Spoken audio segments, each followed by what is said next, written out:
absolute breaking and shocking news about the motive of Charlie Kirk's killer, Tyler Robinson, when he committed an act of political terrorism against Charlie Kirk. Now, up to this point, we knew that Tyler Robinson was a far left-wing activist, this according to The Guardian. Suspect's high school friend says that Robinson was a leftist in the family of very hard Republicans. In a phone interview, one of Tyler Robinson's high school friends, who asked to remain anonymous, said the suspect was pretty left on everything and was the only member of his family that was really a leftist. The rest of his family was very hard Republican, a friend says. Around sophomore year, the friend said that Robinson became more extreme in his political views and always just would be ranting and arguing about them. The friend said that they played video games together a lot in high school and noted that the bullet engraving with the arrows was a reference to Helldivers 2. As we mentioned earlier, he said that the arrows specifically were in reference to calling a bomb. And when the friend saw that the news on Friday, he said he was shocked. He knew Robinson had strong political views, but I never thought that he would go that far. So Robinson, confirmed leftist, and now we know confirmed transgender activist in a transgender relationship, ladies and gentlemen. This breaking seconds ago. We knew that there was transgender iconography written into some of the bullets, political messages, along with Antifa messages. And now we know that Tyler Robinson lived with a transgender partner, boyfriend, who was transitioning to girl and is fully cooperating with the FBI and has turned over all communications to the FBI.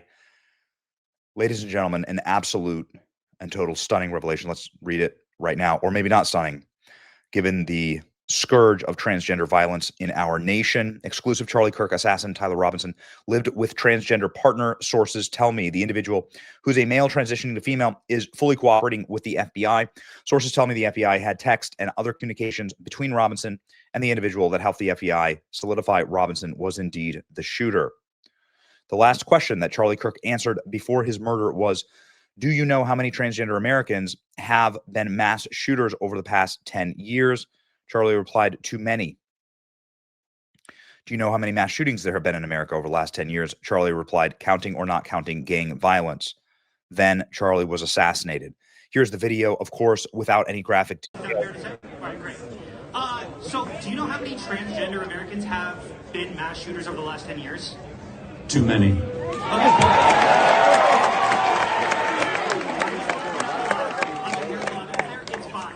Now, 5 is a lot, right? I'm going to give you some credit. Do you know how many mass shooters there have been in America over the last 10 years? Counting or not counting gang violence.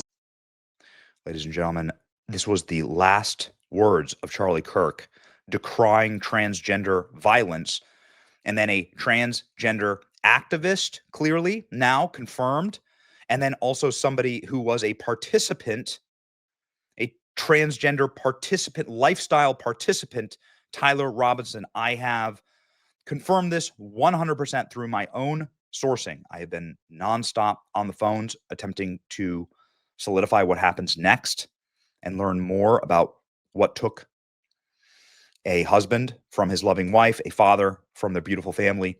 Our friend stole him and cut him down, and then also what I firmly believe to be the next, what took a president from the United States of America. It is important for us to be vigilant and also to look with clear eyes as to the ideology that killed Charlie. That is a very important conversation. I know it makes people uncomfortable. Not here, not on this channel.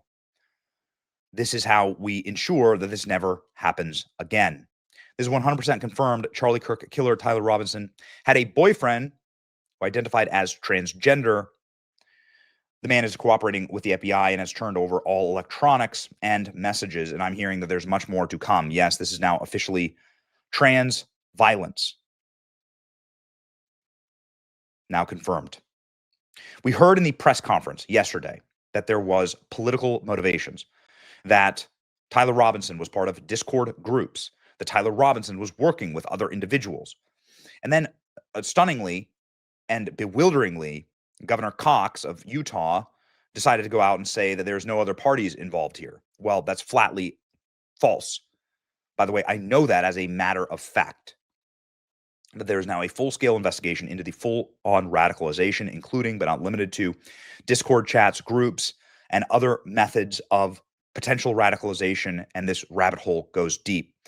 I can only tell you what I know, which is that the FBI is going balls to the wall, full bore, on understanding what happened here and how Tyler Robinson was radicalized and who did it, and bringing them to justice, along with potentially the entire movement of Antifa.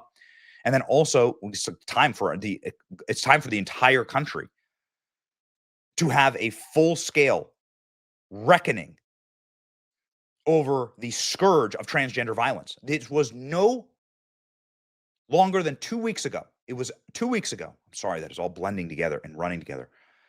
Violence against Irina Zastruka, her throat being slit.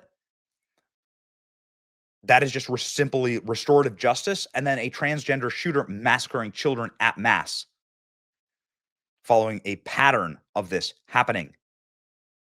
Police have evacuated the area around Charlie Kirk's home after receiving concerning information. It is unclear what information is related to. Interesting situation happening right now outside of the family home of Charlie Kirk assassin in Washington, Utah. Police asked us to immediately clear the area because some type of threat. We saw what appeared to be a police dog exit the home as well. Utah taping up the gray Dodge Charger that sits at the family home.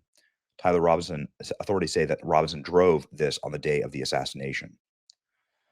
I have confirmed that they are impounding an enormous amount of evidence and that we are just getting started on understanding and learning what happened and how the political radicalization of left-wingers are what cut down Charlie Kirk from us.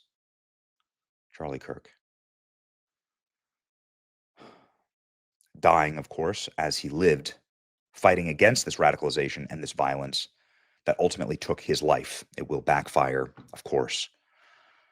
This is the single most viral trend in the entire world right now. It's going to be something that is going to lead to, I believe, a real deep and honest conversation with the American public about the domestic terrorist radical elements that live among us. And how is this to be confronted? These elements that take shots at President Trump, that have stolen Charlie from us, that are constantly engaging in violence against Republicans, the country can't carry on like this. There needs to be a very deep questioning of what happens next and how do we secure our nation. I know that conversation is going on. I am a part of those conversations. And we are going to make sure that we make America safe again. So help us God. Ladies and gentlemen, here's Stephen Miller on this topic last night. This clip has gone viral, talking about what the Trump administration intends on doing to these radical ideologies that are murdering our countrymen. And let me tell you something I've not shared with anybody, but the last message that Charlie Kirk gave to me before he joined his creator in heaven was he said that we have to dismantle and take on the radical left organizations in this country that are fomenting violence. That was the last message that he sent me before that assassin stole him from all of us. And we are going to do that under President Trump's leadership. I don't care how. It could be a RICO charge, a conspiracy charge, conspiracy against the United States, insurrection, but we are going to do what it takes to dismantle the organizations and the entities that are fomenting riots, that are doxing, that are trying to inspire terrorism, and that are committing acts of wanton violence. It has to stop. And my message is to all of the domestic terrorists in this country spreading this evil hate: you want us to live in fear? We will not live in fear, but you will live in exile. Because the power of law enforcement under President Trump's leadership will be used to find you, will be used to take away your money, take away your power, and if you've broken the law, to take away your freedom, Sean.